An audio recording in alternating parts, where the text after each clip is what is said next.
Hello and welcome to Off the Shelf with Phil and Dave, the movie talk show where each week one of us takes a movie off our shelf, presents it to the other, and discusses it at length.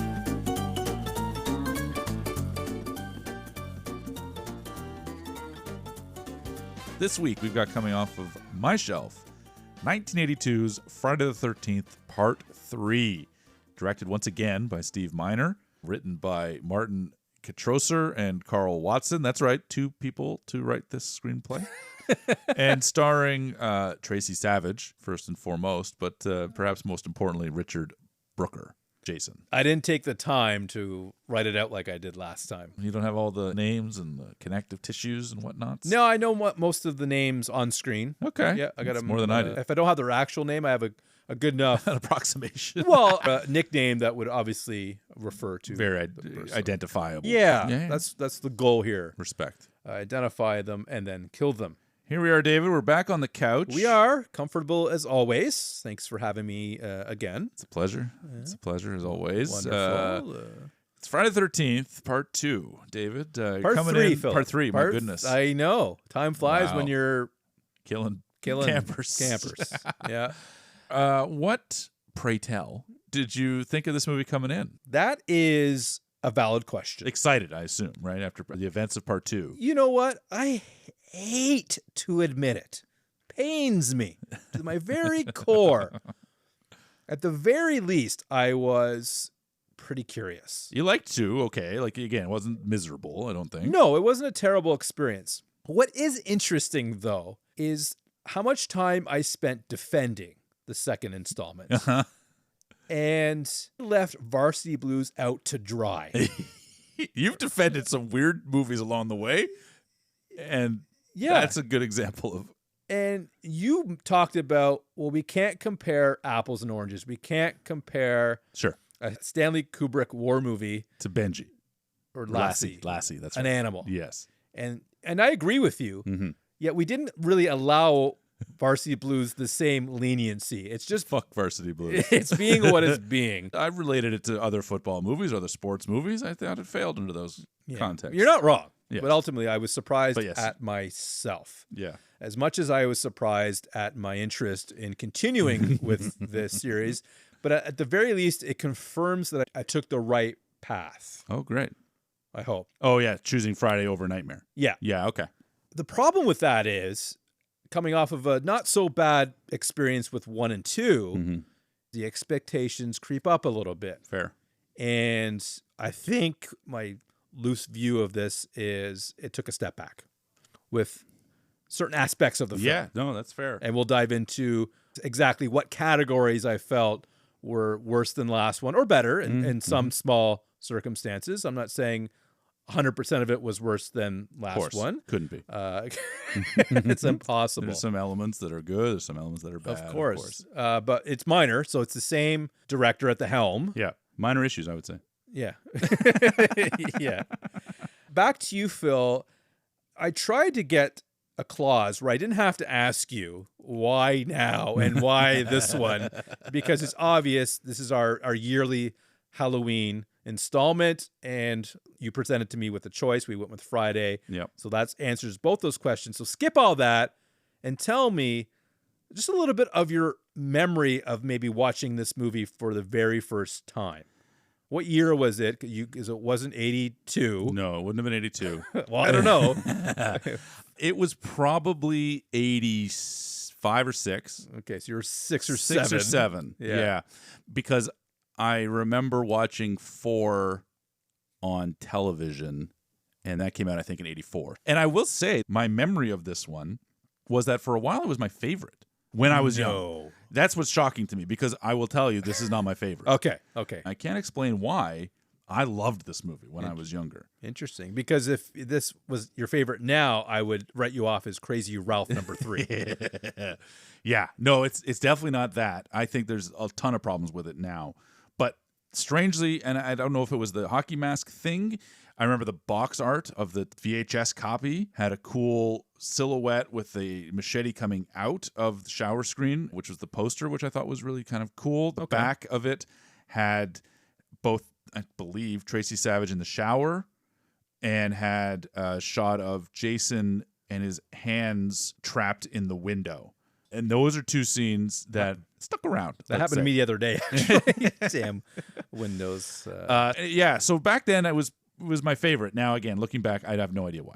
At that age, you're not really recognizing good performances, bad performances, good writing, bad writing. It may have been the first one I saw, too, right? Yeah. Like it just sort of is It could the be just thing. some specific images that kind of stuck with you. I get it. I'm not going to Particularly hold it in against this, you. and I may have been, there's just some kills in this that I really like that hold up. I will give you a little nugget of what I do think was better than last one is a killer too. Okay. Yeah, so I think Let's that's, go. if not the only thing I liked better in this than the last one. Yeah. But again, I'm not going to defend it as much, but I'm still going to go in with the proper mindset. It's not Citizen Kane, to use the movie that you chose to use as an example. Yeah. It is living in a world which has certain Certainly elements. this series, it's got a paradigm. It's contained into this box. It's up to us if we want to buy it. Yeah. Because we know what we're getting, right? That's right. Which makes it so similar to EA. Oh, yes. In that regards, because even though I know I'm getting a product that is going to be mildly better at this point. Yes. This is not the first year. Mm-hmm. I'm still going to buy it. Yeah. Yeah. I have number 4 queued up. I almost watched it. Oh, wow. It's so close. Wow. Because of the EA Sports effect. Sure. What's coming? What is changing? But I know it's not going to be anything major. Like EA Sports. Fair. Introduction of a small this or a small that. Variant of some kind, right? Yeah, but just enough Yeah. to keep you coming back. And that's what the game industry does. Yeah. That's a good point, and I think that's the right mindset to go in. And this one, the big trick of it was 3D. Yeah, that's the impression I got. I'll let you sort of explain that. I noticed during the credits, they were giving credit to the 3D person. Yeah. And I saw the 3D credits. Yeah. But for me, that was it. I'm like, I don't know what else they did in 3D. Mm-hmm. A lot. You just must have missed it. Because it isn't, obviously, we're not watching it in 3D. Yeah. We could if we wanted to load up the PS4 and the original PSVR. Because I have some glasses, we could do it. I did do it. In fact, it's included in one of the box sets I own. Okay. But ultimately, in 82, for whatever reason, likely to combat VHS. Come see it in the theater in 3D. So Jaws 3D, Friday the 13th, Part 3 in 3D, and Amityville 3D. There's a few others, but those 3 in particular became horror 3D movies in an attempt to excite the audience. Didn't stick, eh? Didn't stick. Interesting. They've tried numerous times to make 3D a thing, but watching it now, it's a lot of soft focus, and the gags that they do with the 3D elements are things like you'll notice, and I'll comment a little bit throughout, which is, the yo-yo scene, the broom scene, these sort of inanimate object things coming at the screen. Exactly. So on a 2D plane, when you're watching on TV, you're like, oh, this looks stupid. Yeah, the yo-yo one is the one I noticed. Yeah. That was the only one that really screamed to me. Sure. And I couldn't figure out why. Yeah. But now I have the knowledge of what they did. That's right. Which makes more sense. Yeah. You wouldn't otherwise know it, but there it is. And so, again, we'll comment throughout, but it does change up the paradigm a little bit to say, oh, look, we're going to have fun with it, and we're going to have fun with a little 3D element. Well, I love the 3D credits. There you go. So, what are your thoughts on the score? Let's get into that a little bit. I liked it. Oh. The introduction, that beat. Yeah. Whatever that beat is, I'm sure I've heard it before, but I don't think you did. Well, maybe not. But I'm in it. Yeah, it's on my playlist. Like I listen to it, not always, but it's on there. So when it pops in, I'm always like, God, this is such a fun, funky song. Yeah. So it did. And a very big leap from the previous, very disco sort of themed. Yeah. That was about it. Phil, before we get too deep, the synopsis Old Faithful of our episode. Yeah. Here it is. You ready? I'm born ready, buddy. Jason Voorhees stalks a group of friends who have just arrived to spend the weekend at a cabin near Crystal Lake. There it is. Obviously. Pretty clean. That's ultimately what happens. And yeah, I wouldn't think Jason would travel too far because he has his little shed. Yes. But this is not Crystal Lake. No, it's near Crystal Lake. He's extended his perimeter. Yeah, maybe. It's all, I think, in and around Crystal Lake. Yeah, I don't know the exact geography in this movie. You don't need to. Different campgrounds, I guess, on the same lake. But it's never mentioned by any of the characters about Jason. No. Well, Chris is isolated. Yeah. But they don't reference that as Jason itself. Yeah. Yeah. Whereas 2 has that speech from Amy Steele. Yes. I will tell you the straight story on Jason, whatever else. The scoop. Yeah. Now, having said that, we of course have to watch the last 10 minutes of the previous film. 6 minutes, I'll have you Was know. it 6 minutes? It's 6 minutes from the beginning of the movie until the movie starts. All right. Did you enjoy the recap? Or you were happy to revisit the highlights and lowlights of part 2? I love that shot through the window where we see Jason running, because that's the first moment. Yeah, it's great. Second time I watched it, I literally fast forwarded it. Yeah, that's fair. Yeah. I figured I did it the one time out of respect. We have to have a section of the movie beyond last movie Yeah. that gives us a couple deaths that have nothing really to do with the rest of the movie. That's correct, yes. That's standard procedure. We get Alyssa Milano. Cannot accept your definition of this woman as playing the stereotypical nagging wife. Yeah. To a gentleman we've seen in TV. Yes, that mustache has existed. Yeah, Harold, I believe is his name. That's not incredibly important, but this scene carries on for a little bit. I find some of the stuff, again, on rewatch, for a very short movie, drags on quite a bit. Yeah. There's certain elements. And this one in particular, opening on that crane shot over the convenience store at Crystal Lake Convenience or something like that. Yeah. On the slow, I think that's a great shot, and revealing into the laundry stick. Again, this is the first 3D effect that we're seeing, which you didn't catch. I did not. But obviously playing with that a little bit. This scene, I want to say, is almost 15 minutes. Yeah, correct. Before, or at least 10 minutes, let's say. It's 20 minutes till we meet the crew. Yeah. So if that's 6 minutes for the intro, the recap, this is like 14 minutes long. Yeah, it's a lot. It's a little much. Yeah. So it does a little bit of the legwork of saying that part 2 has basically just happened. Yeah, she's watching on the telly. On the television. As she crochets. And we're laying the groundwork. Now, in the third movie, do we need to lay that much groundwork as an audience? Maybe, maybe not. It's arguable. How they handle that in movies going forward. But they're always, all of these movies, these slasher movies, are always going to have an element of that. Correct. At least we find out that goldfish food tastes good. Yeah, that's ridiculous. Despite the fact it has dayfly eggs. Yeah, he didn't like it at all. No. Well, once he found out the ingredients, he kind of changed his tune. That's right. If he didn't look, he'd be fine. That was his last meal. Well, I mean, he had donuts. And he washed it down with room temperature orange juice. Yeah. So at that point, I knew Harold deserved to die.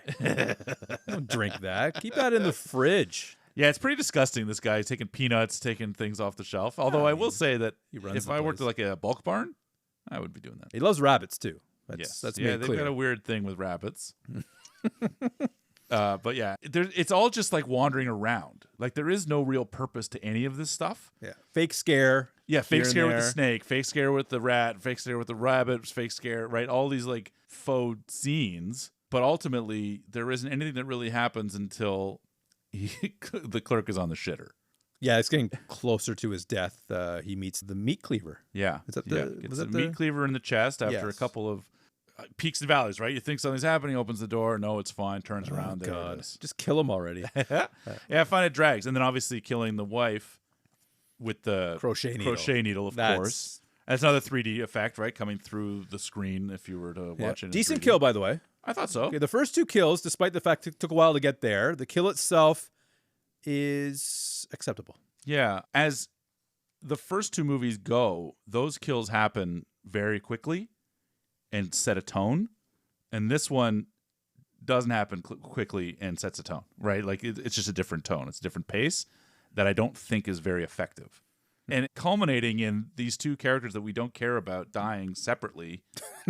No, I'm not invested in Harold and ugly Alyssa. So it's a stuff bowl right off the block for me. Yeah. Which, again, I wonder why you liked it. I liked it as much as I remembered liking it back in the day, because holding up, I'm like, this is... Well, we have a selective memory, right? You're not remembering that first 50 minutes clearly of the movie. So coming from that, what would be a bit of a letdown, I would say, for the first sort of couple of kills, the next shot is a little kid in the street with a baseball bat doing a 3D effect. It's 20 minutes before we meet the gang, and we're not even meeting the gang right away. Just an odd pacing choice, that's all. I think one of the faults of this movie is I don't think it's paced well at all. Yeah. Like from beginning to end. Unfortunately, Phil, I'm not to, not going to be too hard on this film, but I cannot ignore the pacing. It's a thing. It's for sure. It's a thing, and it's bad. It's bad. But we finally do slowly meet the crew in their Scooby van. It is a bit like a Scooby van. Yeah. I can only assume it will have issues with the engine or the gas or something, and that's fine. Comes with the territory, I'm buddy. accepting it. Again, it comes with the territory. Exactly. And I think, and we'll get to it later, I think this movie does a good job of setting it up, explaining why there might be a problem. If you're not lazy in the creation of the movie, you're showing effort like that, you get points with me. That's right. And that's important to Totally. get points with me. Yeah. Who doesn't get any points? Shelley. Yeah. So Shelley sucks. Shelley sucks. That's my first note. Lovely guy, I'm sure. No, not even. As a human being, but Probably as not. a character, No, I'm just kidding. Shelley sucks. So this new group of teens, we won't bother going one by one or anything like that. But is there anybody in this first wave here where you're like, okay, are you playing the guessing game? Who's going to die? How they're going to die? That's why I'm here, buddy. Because you're obviously not going to love or learn much about these guys. No, not going to be too much into depth. Yeah, initially I know Shelley is going to be the annoying one, and I'm hoping he goes first. Gotcha. But I know he won't because we get the impression he likes to scare people. So you need him. You need him for at least half of the couple of red herrings, you're saying. Exactly. We have Debbie and Andy, and we have Vera. So those are the main chunk And at Chris, the beginning. of course. And Chris. Oh, yeah, sorry. And Let's not Chris. forget her. And Cheech and Fem Chong. Yeah. So everybody's pretty much together. The guessing game is not only who's going to get it, who isn't, who's going to be last woman or man standing, is whose breasts are off limits and whose are we going to see. Off limits. Off limits. Okay. I got an eye for this, buddy. Okay. And I know almost right away when Vera comes out, Yes. I know she's off limits. She's off limits. She's off limits. Do you have a reason or reckoning for that? She is just too good looking. Whoa. She has an innocence to her. Okay. She's wearing a And- jumpsuit too, which is and a beauty to her. wow. I'm holding out hope. You're Don't get me smitten, wrong. Is what you're saying. What? You're smitten. I am smitten. I do find her quite attractive. Okay. So I know we're not going to see those. Okay. It's too early to start thinking about who's going to get it first Right, and certainly how. not. Yeah. But my first impression, Chris seems to be the leader. Okay. Because she's driving? Yeah, I guess so. Yeah, it could be something as simple as that. Yeah, she seems to be a little bit later familiar with the area. Yeah, she says some flippant line about how some incident happened a couple years ago, but very like circumspect. Exactly. So that's really all we know before we head to Higgins Haven.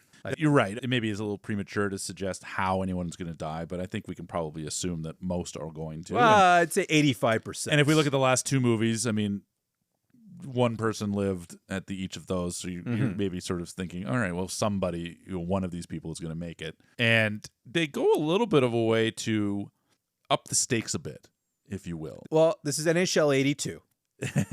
So they've made some tweaks. They've added some things. Yeah, they've changed the ante a little bit. There's a line that's so kind of flippantly given away that I almost don't even believe that I hear it. When Debbie says, I have to pee all the time, and that's what happens when you're pregnant. It's true, I hear. The implication, obviously, is that this girl is pregnant. Correct.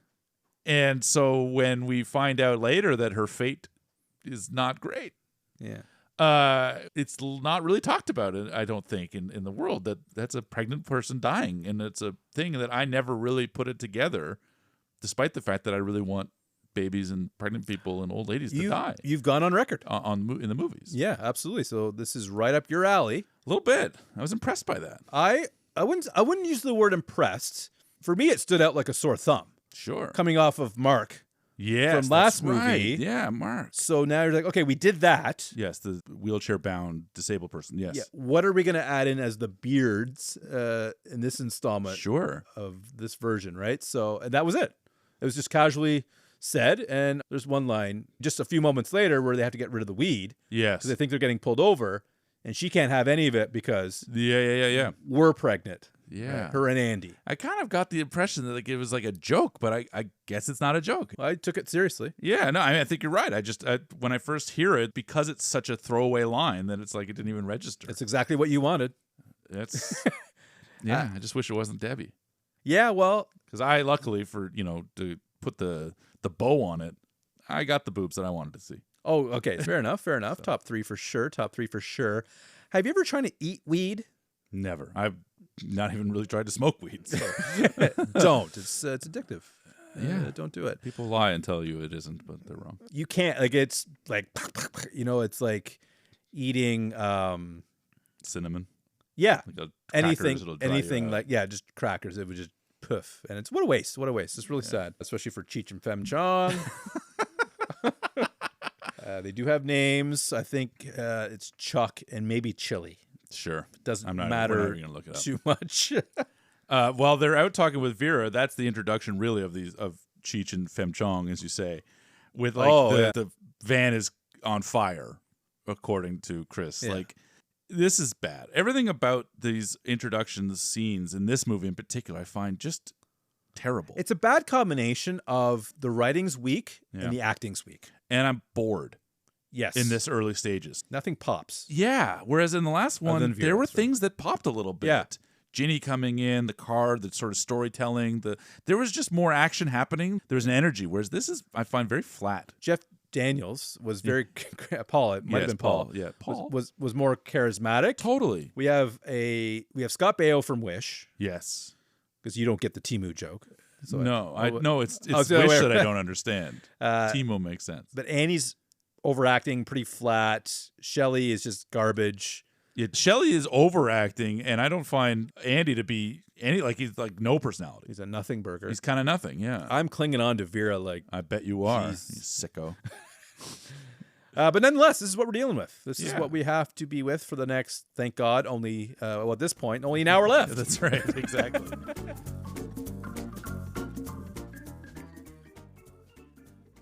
We're talking about updating the roster and so forth. It's in the game. It's in the game. We've already dispatched Crazy Ralph in part 2. He managed to make it through 1.5 movies. Sure, yeah. So we get to introduce, I guess we'll do it again. We'll just run it back. Just a slight variation. Slight variation on Crazy Ralph. Just like EA Sports. Part 2. Yeah.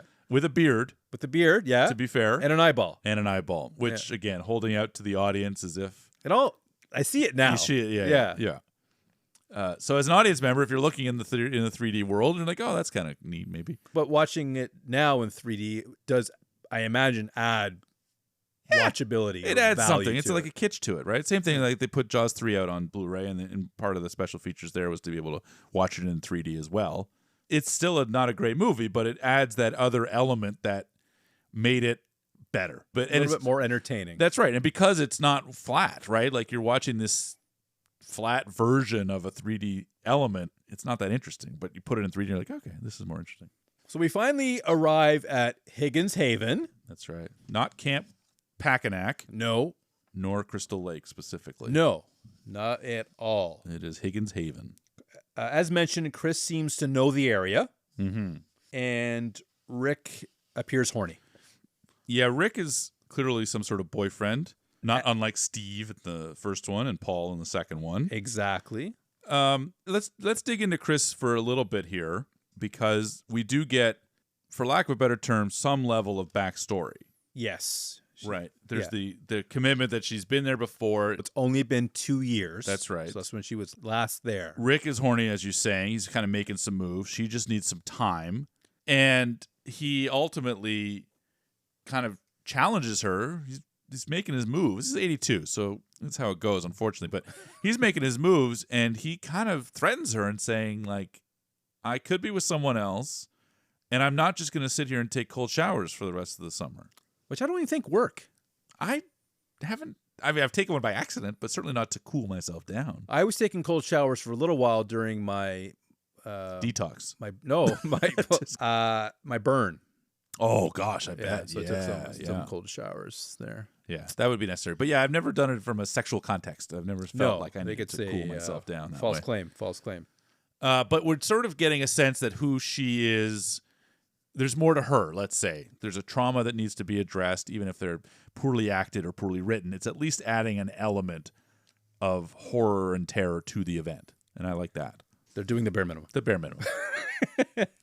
We also get a string of sorry, I wrote down shitty. I didn't mean to say it on taped radio here. We get some fake scares. Yes. Shelley gets a showcase. He's not skinny enough. He's not skinny enough to be skinny dipping. That's true, but he's just sitting in the van. Yeah. It's weak. It's pathetic. It's weak. Sitting in the van being lonely and sad and pathetic. It's the only way he's going to get attention. He's guess. A loser otherwise. Yeah, he's sort of got a real self-esteem issue. Yeah, even though everybody says they hate it. So yeah, keep doing it. Yeah. Because they'll like you. They'll come around. Yeah. Yeah. Sooner or later. Classic lonely, sad boy thoughts, right? It's not even like happy, funny, clowny, jokey stuff. Like the guy in the first one. Yeah. He was more clowny. That's right. Hoo-hoo, goofy, whatever, right? Like that is obnoxious in a Francis candidate, but not like this. Whereas the first time we meet this guy, he's wearing the clownish mask and he stabs somebody. And he has set him up on a date. Yeah. And this is your moment. This is your play. This is what you're going in with? Yeah. This is your best stance here? Jesus. Yeah, it's bad news. Bad news. But I hate all of it. As now, you did you should. think that he was dead when he was playing dead? Heavens no. No, of course not. Let me ask you about that, though, which does not make sense. Let's lay it out here for you, okay? We hear a scream.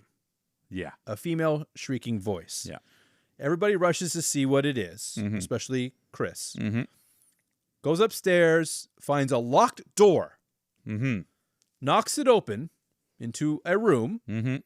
and then opens up the closet and finds Shelley with the makeup and Yeah. axe or whatever it was. Yeah.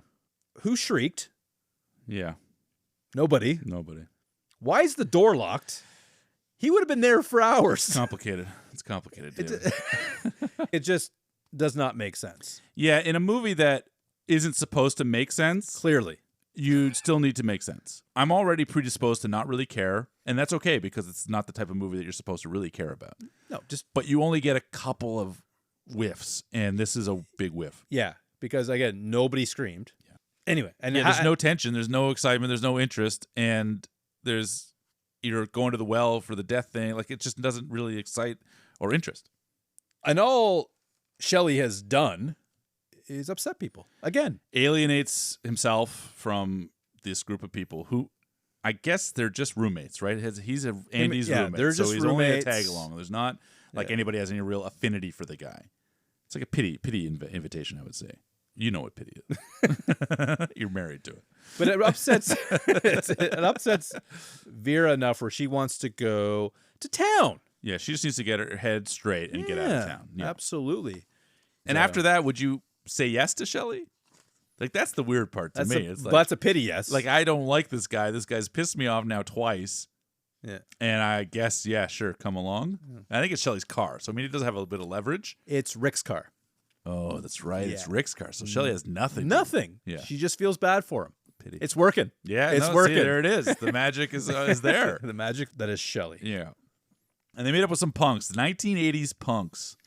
Not to mention, actually, speaking of 80s, Velcro wallets. Yeah. There's a lot of things happening in this scene where I'm like, oh, yeah, this Yeah. is the sweet spot of 80s, man. I think I had a Velcro wallet till I was 28. Probably. Possibly. Yeah, we have Jody from today's special. Fox, yeah. Fox, Loco, and Allie. and Allie. Yeah. Yeah, I didn't catch his name the first watch, so I called him henchman number 3. But he seems to be the leader. I thought Fox was the leader. Oh. Hey, come on. There's always Not a, 1999. No, there's always a woman behind the Not in the man. 82. Not in 82. Women didn't get chances to be there. I don't know. I think this was one of those odd cases. Yeah, all right. That's fair. But yeah, so they're all in this convenience store. Yeah. Causing trouble. Yeah. Motorcycle gang. Very 80s. And very tame. Oh, yeah. Like, that's like true. They're like, you want your wallet back? Ask me nicely. Okay. And then she asked her nicely, and okay, here's your wallet. Like, there's no real conflict here. Yeah, and then outside, Ali is just standing there with his beer, kind of not just looking at them. Yeah. And then Shelley backs into the motorcycle. And Classic that's- Shell move. Yeah, that's what pisses off Ali enough to waste a beer. which I don't buy. No, it's Ali is not wasting a beer. I'm sorry. He's also doing the up yours movement with his hands. Yeah. Which is such a silly and throws his hat like it's all, come on. Yeah. What? I'm gonna yeah. That stuff ages worse than the effects or some of the costume. Like it's those things. You're like, God, nobody in the world does that anymore. Or then. Or maybe. They said it. They did it. Come on. We got the 3D punch of this chain into the, again, now you're maybe catching more of this. So in the window, Shelley's face to face with Ali, and then Shelley races off. And she's excited at this point. She's seen Shelley the superhero now. Yeah, he finally decides to stand up and try to Yep. almost run him over. And we haven't seen the last of these thugs. No. This is clearly not too far from where they're staying. Makes sense. You go into town, you come back. Of course. Easy peasy. Yeah. You mentioned the yo-yo scene. We're here. They're just relaxing. Back at the camp. Yes, the yo-yo scene. God, this is bad. I'm thinking in the first couple movies, there's games being played. Monopoly. Yeah, strip Monopoly, though. True. We have the handheld games. Hockey or football? The one with the puck. We have arm wrestling with Mark, of course. And I felt this movie overall didn't have that.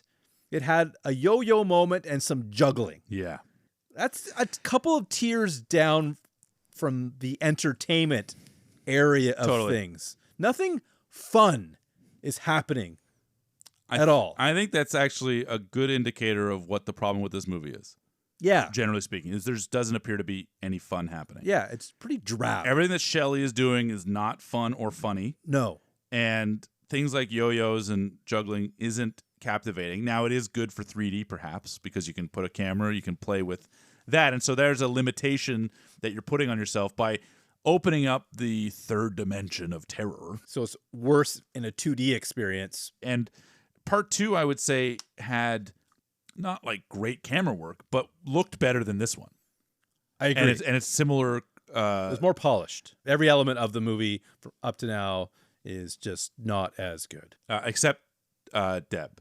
Except for Deb. Debbie is an improvement on almost every previous Okay, movie. you really like Debbie, eh? I'm a big fan. Okay. She was my number 2. She was, I'll say it, I think I said top 3, but she is the second. Well, there's 3 women. There's 4. There's 4. Don't forget Fem Chong. Fem Chong. Who barely says a word all movie. And Haggard Alyssa Milano from the beginning as well. Yeah, let's not forget. And Jodie. Don't forget her. Right. But so far, I would say it's falling pretty flat. And nothing short of seeing Vera topless will salvage this movie. Oh, right away. Yeah. Yeah. Okay. We need that. That's your next level. That's right? it. That's the second gear. If we don't do that, this is going to be a bad movie. Okay. Unfortunately. That's fair. Now, what's not helping the situation, of course, are the 3 punks that you rightfully called would be back. Yeah. If they're like true punks of the 80s, I imagine they would have just beat them senseless. Possibly. But they don't have the numbers. They don't. It's all about the numbers. Now, have you ever siphoned gas? No. Okay. People do that. Siphon gas, absolutely. Yeah. But this is the clearest example of, not unlike the first wave, right? Those first 2 characters, you're like, well, these guys, they're going to die. They're introduced to die. These punks seem to only be introduced to die, right? They're like, go to the town to lure these 3 people into the camp. Yeah, I guess so, eh? And now they've served no other purpose. They're just going to die. And they die quickly. Yeah. One of the benefits of part 2 was that you had 25 people at that cabin. So there's some room to cut away and kind of have different conversations going in different places. There's only 5 people at this cabin or this cottage. Yeah, you got to add some more. So to the in mix. order to get the kills, you need strangers to come in. Well, you don't need quantity if you're doing quality. I suppose. But we're not doing quality, so you're right. We have to do quantity, so we bring the 3 in. And that barn plays a big role. Huge role in the this whole movie. Yeah. There's a lot of hay, but no horses. Correct. That's been said. Yes, absolutely. And I will say about Friday the 13th, the game, we talked a little bit about this. One of the things that game does better than anything is this is a level. If you, now that you've seen these movies, to go back and play that, like that is... There's the barn. Higgins Haven, that is the barn, and the adjacent designs in the game are exactly as they are.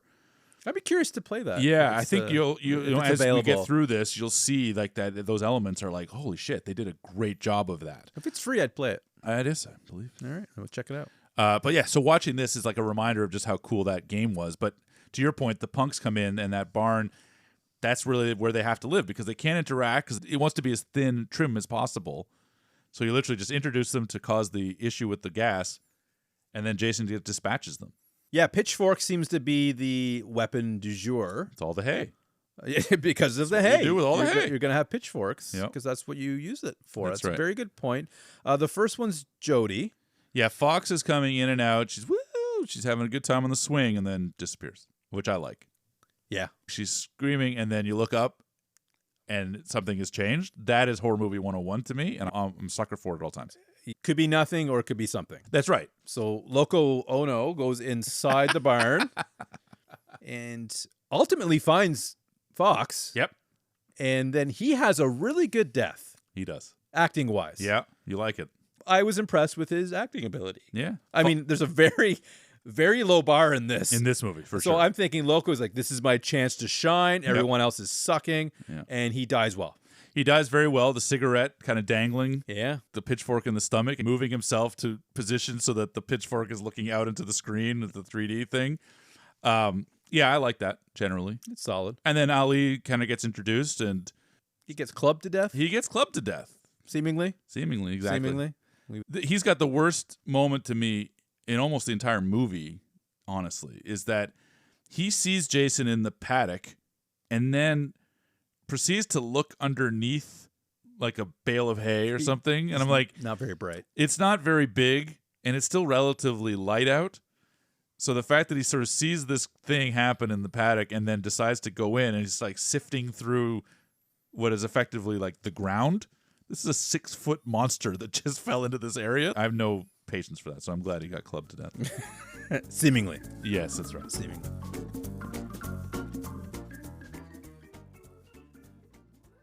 Rick wants out. Rick wants in. Well, Rick wants in. And if he can't get in, he wants out. He wants out. We're aware that it's his car that got smashed, so he's upset. He's pretty disappointed. He's just going to leave, but Chris wants him, and she doesn't play fair. No. So they go off. Yeah, they're having a little chat. Yeah, they. Rick wants to wander. probe what is holding Chris back. She's got a story that she needs to share. That's right. And it was kind of a throwaway line earlier, and now she gets a little bit more discussion around she was attacked 2 years ago. 2 years ago. There was some monster in the woods. We got some flashback into it. And what's interesting is, and you don't really see a lot of it, but if you did a little digging, you would see that the makeup of the attacker, that scene was shot early in the production, and it's a Stan Winston makeup. Mm-hmm. And by the time they made the movie, or like they shot the rest of it, he had been fired or quit, Winston, and they hired someone else. And so the Jason design that we see by the end of the movie is not evident in that scene, but they cut around it so much. But if you freeze frame or I would never pay particular close attention to those chase sequences, it's a completely different Jason. Yeah, this is not a freeze frame movie for me. Yeah, I guess not. Just It's a get fast through forward. as quick as we can, folks. What this also does is it gets them away. That's right. And I know. You know the tricks. I know the tricks now. So I know now these will be the last two. Gotcha. Confirmed. Yeah. Locked in. Guaranteed. And I was not wrong. And that's okay. Yeah, of That's course. fine. We do get the juggling scene that I talked about earlier. Yes. And what's more fun than juggling? What else could you do with your hands, Philip? Well, put me on a hammock and let me know. Give me your history with hammocks. Things have been done on a hammock, yes. Yeah? Okay. Yes. Well, you're quick to answer that. Well, it's reality. You knew I I was don't have to think about it. You knew I was going to ask it Yeah, as well. I think so, for sure. But Okay. in terms of, those are the halcyon days of youth. In my present day, a hammock is back for lounging on a Sunday afternoon, avoiding doing housework. Yeah, you're not getting out of that easily. You know what I mean? Which I like that Debbie kind of calls him out on that too. Like, what do you even do? Like, well, you get on top of me or I'll get on top of you. We'll make it work. Yeah, make it work. That's a good attitude to have. That's right. Towards hammock sex. That's hard to say. I've never said it before. And like I mentioned last movie, Philip, I said this. If you recall, there's a pre-sex death and a post-sex death. Yes. Unfortunately, there's no pre-sex death in this. It's just post-sex. They were able to... I mean, I guess if you look at it, well, everything is, I guess. Yeah, I mean, if you look at it, everybody that isn't having sex in this movie is technically pre-sex. I get. All right, there you go. So you can My hold theory it. stands. That's right. But they're able to make love. They're doing the humpy hump. But they don't show it. They just, unfortunately, no. we just know she it's just happening. crawls into bed. Crawls into bed. Little side boob. Little side boob for you. She's your gal. And we move away. Right. The last thing I want to see after Debbie's side boob is fucking Shelley, who is bizarrely. Explain to me what Shelley is wearing in this scene, and see if you can explain to me why he's wearing it. Are you talking about where he's underwater? Yes. Why is he underwater? I don't know how he got in there. He was last seen at the fire. Yeah. Poking it. Yes. And Vera walks to the dock. She's just putting her feet in. Yeah. And as you do. And let me look at my watch. It's time for a fake scare. Yeah. And he comes up. Yeah. Out of the water. Wearing a wetsuit. Wearing a wetsuit, which he must have packed. And a harpoon. Because he has to be fully covered to go swimming. Of course. He's not going too skinny to be skinny dipping. He's not skinny enough to be skinny dipping. And he's wearing what appears to be a hockey mask. Yeah, it's the hockey mask. It's the introduction of the hockey mask. Oh, that's the one. Yeah. Oh. This is an iconic moment in the Friday the 13th lore. Oh, and Jason takes it? Yeah. Oh. Have you seen the movie? All of this happens. Well, I just thought they shopped at the same place. I don't know. I did not like that scene. I wrote down, please kill Shelley. Yeah. He's got to go. It's noteworthy only for that. It's the introduction of the hockey mask, but I wonder, we've got Shelley underneath the water wearing a hockey mask. The hockey mask is not goggles, so it doesn't help regulate breathing underwater. It's in fact got a lot of holes in it. Yeah. So I don't really understand why the hockey mask and the wetsuit and the harpoon, it's an interesting combination, are all together with this guy who likes pranks. Like, none of it makes any sense except for to set up the next thing. But the hockey mask is it's obviously gonna play a large factor into the rest of the series. Another 10 movies. I'm embarrassed that I didn't put those two together. I am embarrassed for you because it's like the moment. Yeah, well, you know.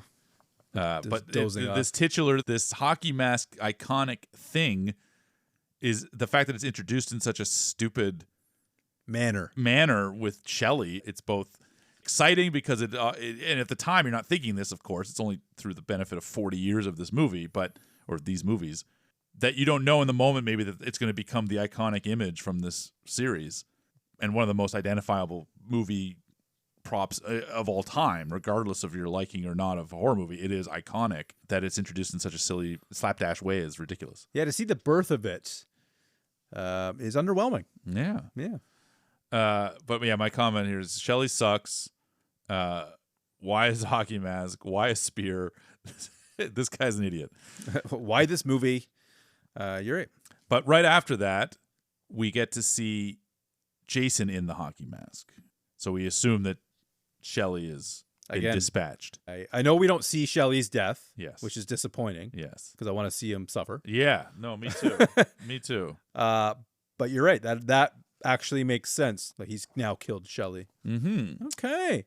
I'm too busy holding out hope that this isn't... that Vera will somehow have to go into the water, which she does for the wallet, yep, but would have to take off her top to do so. Oh, sure. That makes sense. There's still this little sliver of hope. That sliver closes pretty very quickly.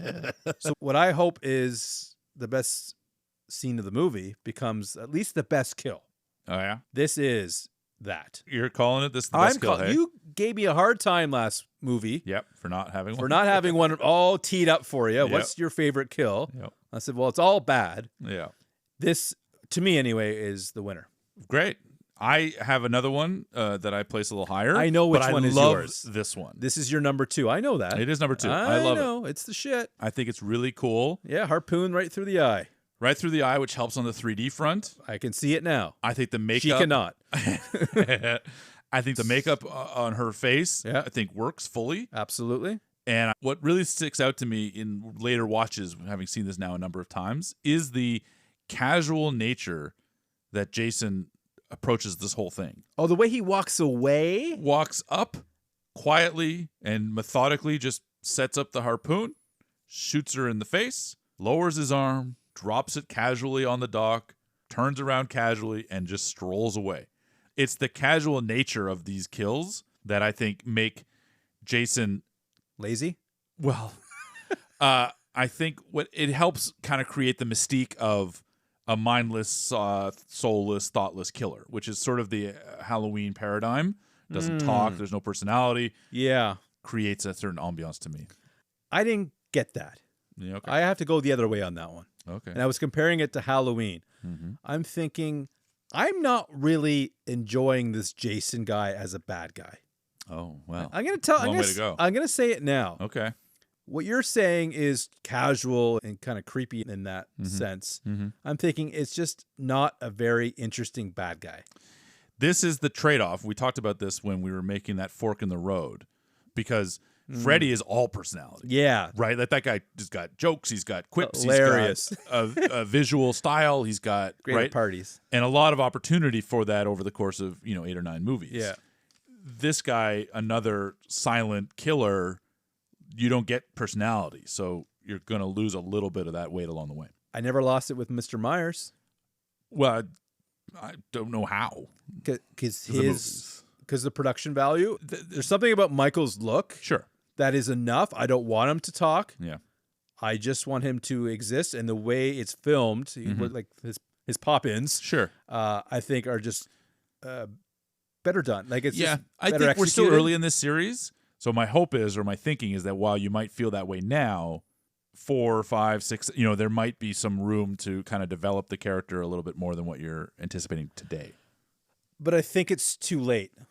Oh, okay. Yeah, I don't think you're going to be able to capture something knowing this. This is the foundation Sure. of Jason. Yeah. I've seen him without his mask. Yeah.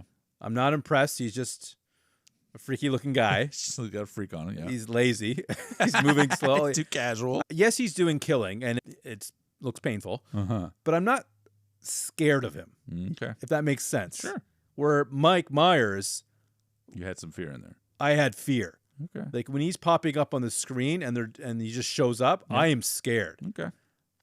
I'm not really scared of Jason. All right. Well, we'll try and change your mind over the next 10 movies. 9 movies.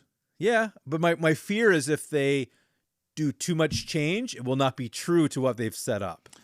This series, if anything, is a good example of what Nightmare does is reinvent itself, I think, every movie. Mm-hmm. You mentioned that, yeah. And that's one of the fun things about it. The stuff with Jason and Friday the 13th, I think, are more incremental. So you're seeing it already, right? 1 into 2 is kind of the same, but just slightly. So EA Sports. Exactly. It's more aligned with that. Yeah. 3 is take the elements that worked and tweak it a little bit. Now, the pregnancy thing is maybe not really tweaking it, but the 3D thing is, right? And when 4 comes, you'll see certain elements are tweaked again, and 5 tweaks it again, and 6 tweaks it again. So it's still the same foundation, like you're saying, but each movie kind of brings something new to the table, whether that's the group of counselors is different and sometimes more dynamic, sometimes not. The storyline around it is better, or the makeup effect is cooler. The special effects of the kills get a little more elaborate or whatever. So there's new elements coming into play, even if the movie fundamentally doesn't change. Yeah, okay. All right. But this kill was awesome. Yeah, the kill itself is awesome.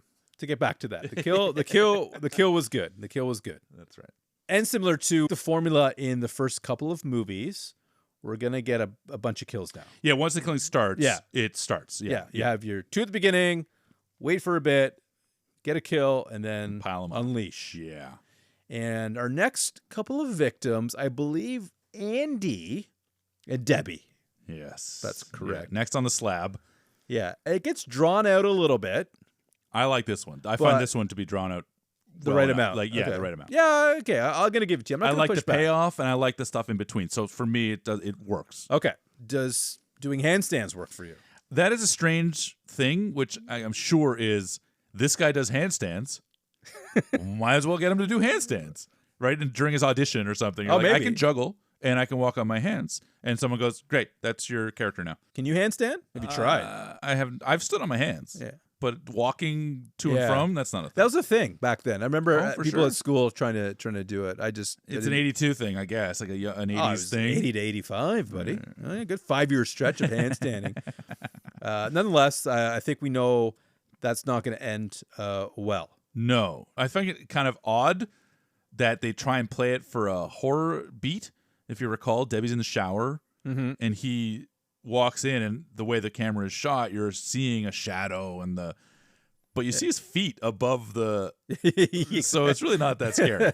No. But I like that they're trying. And Yeah, I like yes. that Debbie's in the shower. Yeah, of course you do. And and this is your favorite death. You're correct. Yeah, Andy. you saw that coming. Andy dying and the way in which he dies, I think, is great. I think the way that it's played out is well done. I like the get me a beer.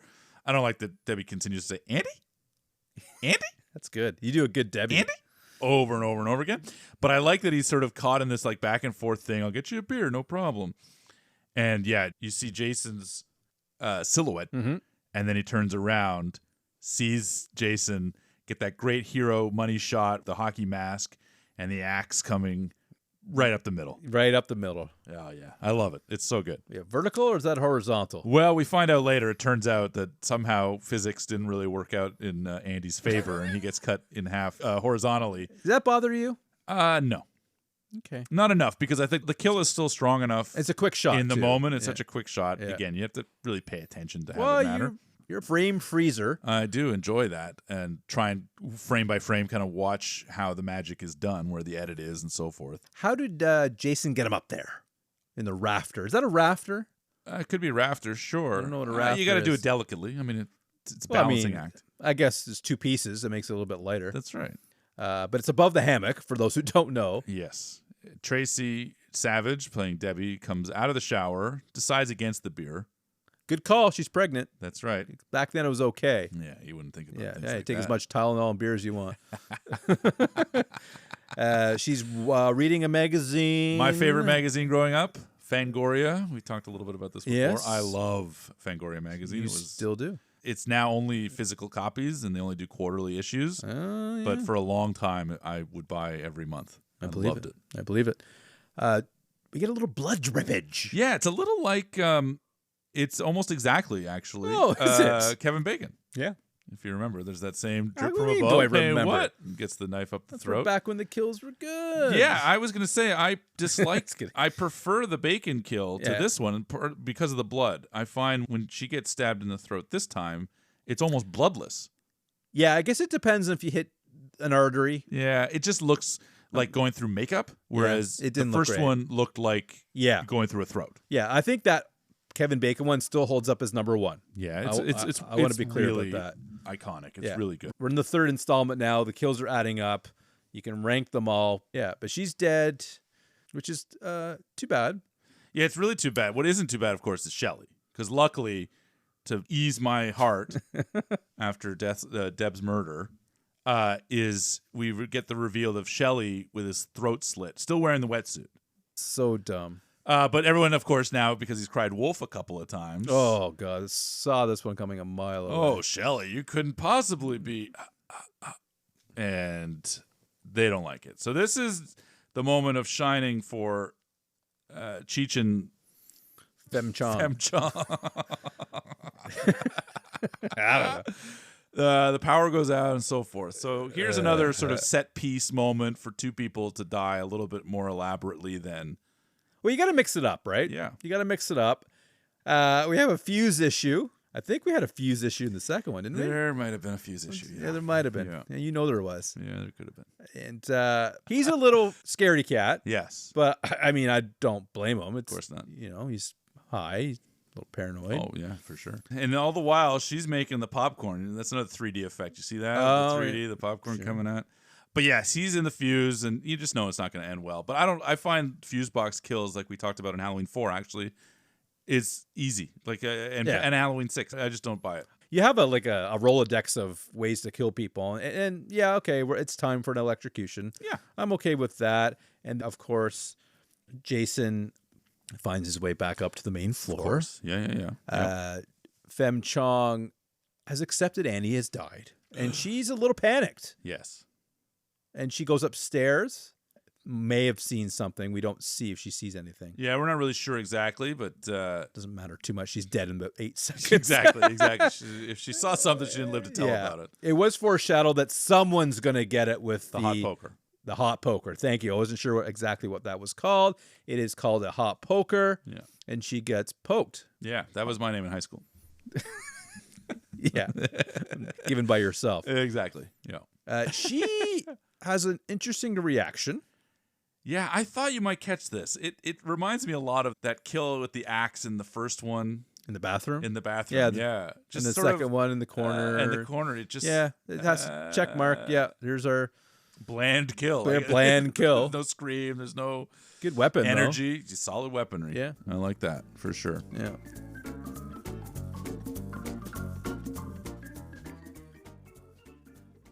We have 25 minutes left. What is going on, Phil? I think it's a bad call. Everybody's been dispatched. So the only two that are left really are Rick and Chris. It is a to bad have call. This much time It left. comes back to what I said in the beginning. Pacing. Yeah. Blech. I have my concerns. I'm already not loving the movie because the acting is so poor. Yeah. Shelley is annoying me. It's too much. Veer's dead, so that's it. Yeah. And died early. I mean, relatively comparatively early, yeah. Yeah, so I don't really see this movie getting any better. They do give you a little bit of hope here. I personally enjoyed this kill. I like, Rick and Chris are here to save the day, except Rick almost immediately gets cornered. And his head gets squozed. You love that. I was really a big fan. The eye pops out. The eye pop, which again, if you pay close attention, you can see the string. But the 3D effect in that moment is good. I looked away. What I really like about it more than anything, though, is the way it's shot. He's around the corner, kind of being stymied and like wrestling for his life before his eye pops. And Chris is in the foreground looking. And so just that paradoxical... It's all about the angle. What terror is happening around the corner and how she's oblivious to it. I think that is always going to be effective from a horror movie perspective. And in this moment, I was like, yeah, that's the kind of kill I want. Well, if nothing else, this film is shot well. Yeah, certain parts of it anyway. And then Rick comes through the window like a human cat. Yeah, Chris is just finding a bunch of dead people. And then, yeah. That goes without saying. Yes. That happens every movie. Yeah, The but that's the last thing, person right? So is this is the funny. moment where she kind of gets the reveal that everybody is dead. She sees the tub and so forth. Let's talk just before we get too deep into Chris now as the sole survivor here. She's the chosen one. Let's go comparisons, short conversation, but in terms of Alice and Ginny and now Chris, for me, speaking for myself anyway, Ginny is my gal. Particularly as a last person. I think she's fairly strong. She manipulates pretty well with the trickery with the sweater, so on. Alice, obviously pretty aggressive. Chris is my third, at bottom for me. Where do you think she is on your score? She is a bronze. Okay. I might have gold and silver reversed. Oh, okay.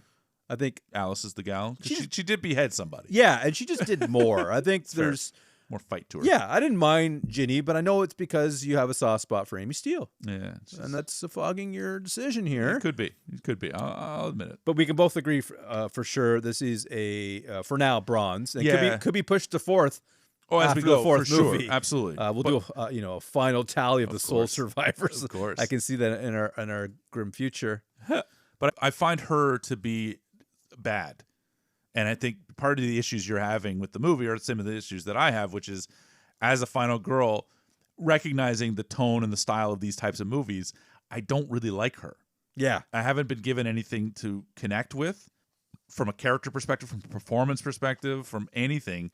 So the fact that she's who we have left and she feels helpless. Ginny and Alice both felt capable. She doesn't feel capable. She runs. She's a good runner. And she's begging for Rick to help her and save her. Good beggar. But there's very little action that I feel she's taking until obviously it counts. But I don't get the battle. I just didn't feel like she was strong. I don't think it's all her fault. Fair.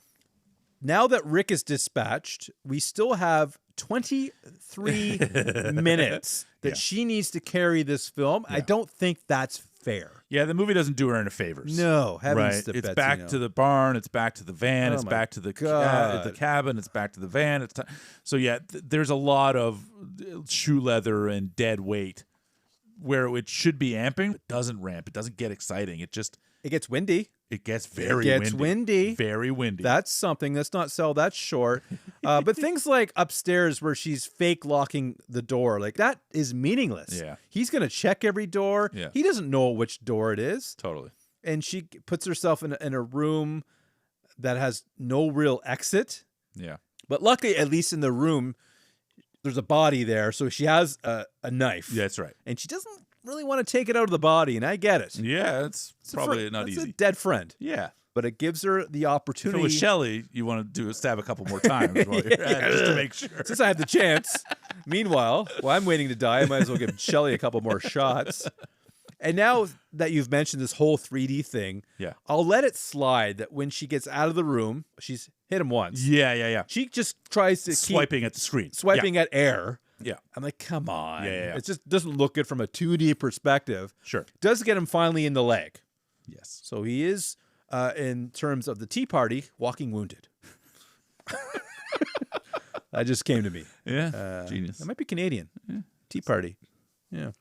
Heaven coming Yeah, down. yeah. That's Messenger. Canadian. Yep. Then she does end up in another room. Luckily, there's a chair and a window. Thank goodness. Thank goodness. It's very important to have a chair wherever you go in case you want to sit. Yeah. Or you need to escape. Or you need to escape because there's almost like there's no way out. And Jason gets a little bit of the fabric, when she's trying to get out of the window. Yeah. So you think, Think I might get some boobs. yeah. I'm not in the mood now. Yeah. I am not in the mood. The mood is over. Mood is gone. Yeah. Yeah, this chase sequence, again, just drags on for too long. Again, back on the bridge. What I do like, and I mentioned at the beginning, where the scene where his arms are rolled up into the window of the van. Yeah. And then he breaks the van with his head. brand new hockey mask. Well, you gotta So I like that. get your money's worth. But yeah, it goes on for too long. They finally end up at the barn. It's the biggest set piece thing. I think it's cool that it's there because there's lots of opportunities. And if you remember Halloween 5, there's a kill in the barn as well. Yeah, of course. Halloween 5. I was glued to the screen, buddy. She does a couple things to win this battle. Yeah. She tries to fall on him. Yes. Didn't take. Didn't take. Didn't take. She doesn't have the Doesn't have the girth. weight. Yeah. Jason's a 6'4"? At least. Yeah.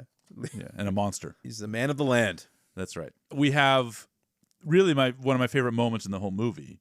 She fights back as best she can, but she gets him in a noose. Yeah, thanks to the shovel. Yeah. She takes care of business that way. Boom. And basically hangs him. Yeah. And I think the hanging. You love a good hanging? I do love a good hanging. What I think is the hanging, though, it looks real. Obviously it's not, but in terms of the effect. Never really thought of it. Just looked good, but yeah. Furthermore, this is the only part of Chris's behavior or performance in the movie I like, which is this last 5 or 7 minutes. So from the reveal that he's alive after the noose and the way that she shakes her head, I feel like there's genuine terror there. Terror, gotcha. And then the reveal, and she's like, "It's you." Oh, he flips up the mask. Flips up the mask to get the noose off. That's the big reveal, buddy. I know, but he's doing "it's me." I'm like, dude, cheesy. Yeah, that's fair. He has to take him out. The noose. You got to do. I know, but just his look. That's fair. His look on his face. Yeah, that's fair. But yeah, so that and her terror to that point, and then he starts approaching her again before, of course, the hero comes. Finally, our final guy, the big hero of the day. Yeah, he comes back up to die again. Yeah, he gets to die twice. Not everybody gets to die twice in a Jason movie. Muffin. It's true. Muffin came back from the dead. I guess he didn't club him enough. One more clubbing is what was needed. I guess his arm got skywalkered. I don't know if Jason's his dad, but that sucks. You survive. Yeah. You come back to play the hero and you just die. Totally. Come on, Allie. Yeah, it's a bit of a misdirection. The hero's coming to save the day and then he dies. There's some drama in that. I don't think this movie does that well enough. No. But conceptually, I like that idea. Oh, the idea is fantastic. The execution is... There are other movies that'll come off the shelf that do that, kind of implement that much better. I hope so. But I do enjoy the fact that at least in this moment, there's a bit of hope and then no hope at all. Like a new hope. That's right. That's right. And you'll find this comes into play further down the franchise, but the axe to the head and the way, once again, Chris just plays this perfectly. Like when she's amazing in this. She just in these last like 3 minutes, I think she's absolutely terrible throughout the rest of the movie. But the way that she plays scared, everything else she plays, I think, is bad.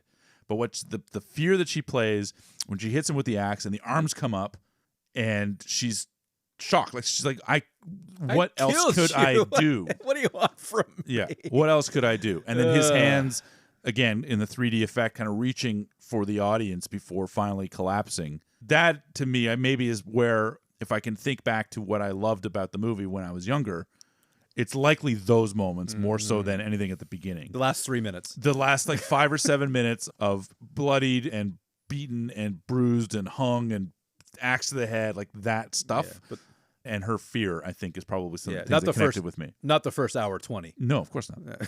Unfortunately, it comes at the tail end of... A little too late. Yeah, of a bad movie. Yeah. And it's about to get worse. Talk to me. Oh, just the last... Everything after this. Yeah, talk to me. That's an introduction. Oh, yeah. To talk. Oh, you want to know? Yeah. Oh, you want to know? She heads to No Name Lake. Yeah. We don't know, which isn't much of a lake. No. Kind of looks like a swamp. A swamp. Really. Like it looks very small. And yeah. Like Lake Placid. Swampy. Might be an alligator in there. Yeah, perhaps. Maybe. Worst canoe driving I've ever seen. Yeah, it's bad. But it's also not enough room to really do anything. Yeah, it's all weird. Now, here we have a repeat of the original. We have someone in canoe who has fallen asleep. He's in the top floor. Yes. And again, we see his face, and I think that's bloodied up too. Yeah, but again, he just looks weird. Okay. He's just a weird guy. He's not a scary guy. He's just weird looking. I think it's too much of the Goonies because of Sloth. Interesting. Sure. So I have that image of him. Okay. That's why I don't find him scary. Where Myers, because you never see the face, and the mechanic jumpsuit is just an amazing look. Okay. And that's not my fault. Yeah, no. Okay. Yeah. That I don't think he's scary. No, that's totally fair. And the Goonies comparison is interesting because that came out a year after this. But the makeup jobs, I can see sloth elements there for sure. Yeah, you're just weird looking. Sure. Anyways, and then he disappears. That was a dream. I guess because Mrs. Voorhees comes out of the water. Yeah. What are your thoughts on this? I wrote down here like ask Dave. Let Dave riff. I just wrote down so dumb. I did not like it. Explain why it's dumb. It's incredibly stupid if it's not a dream. Yeah, sure. If it is a dream sequence, why would you be dreaming about someone that you've never met? Correct. There's one more element too. That is even more stupid than all of that. It's just like he was in the water in the first one. Now it's Mom in the water in the third one. Like it's Mom's head got cut off. That too.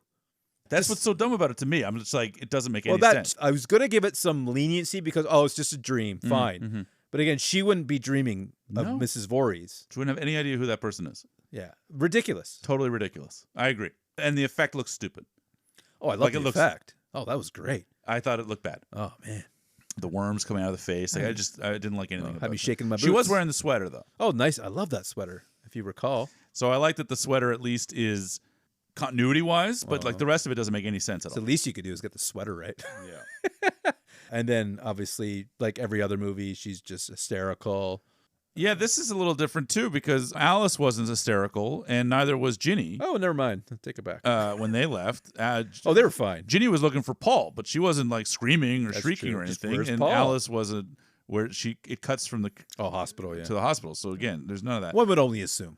But in this instance, she's shrieking and scared and yelling or whatever, and then kind of starts to get, I don't know if you caught, but like a hint of laughter. A little bit, yeah. As they're kind of pulling out, and she's looking out kind of crazy-eyed.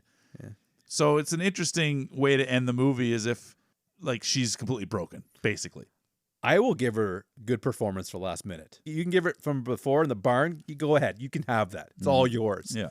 But I'm taking this. Please. I think it's a strong performance in this last minute. I think so. We have 134 minutes of terrible acting by everybody, but we have 1 minute here at the end. Really reels me back in. I like that your math thinks that this movie is 2 hours and 15 minutes. No, an hour 34. It's an hour 34. Yeah, you said 134 minutes, though. Well, you know what I did there. You know what I did.